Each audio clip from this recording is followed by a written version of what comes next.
السلام عليكم ورحمة الله. أهلا بكم وكل تحياتي لكم. سعر الدولار اليوم الاثنين 20 فبراير 2023 في البنوك والسوق السوداء.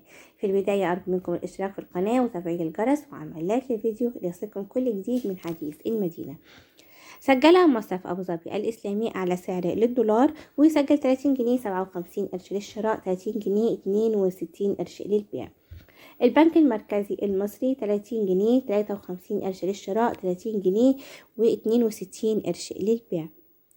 كريدي أجريكول وبنك بالوم وبنك قناة السويس والمصرف المتحد وبنك المشرق، بنك الكويت الوطني، البنك المصري تنمية الصادرات، بنك الاستثمار العربي، بنك أبو ظبي التجاري، البنك التجاري الدولي CIB، بنك الإمارات دبي، المصرف العربي الدولي، بنك الإسكندرية، البنك الأهلي المتحد، بنك فيصل الإسلامي، بنك HSBC، بنك قطر الوطني.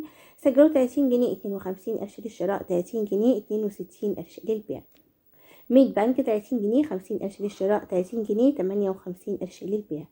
بنك مصر والبنك الأهلي 30 جنيه 42 قرش للشراء، 30 جنيه 52 قرش للبيع. وأخيرا بنك التنمية الصناعية سجل 30 جنيه و69 قرش للشراء، 30 جنيه و79 قرش للبيع. أما عن سعر الدولار في السوق السوداء فهو يتراوح من 31 جنيه ل 32 جنيه حسب المحافظات وحسب الكميات. في النهاية لكم مني كل التحية، دمتم في رعاية الله، مع أجمل ورقة تحياتي، والسلام عليكم.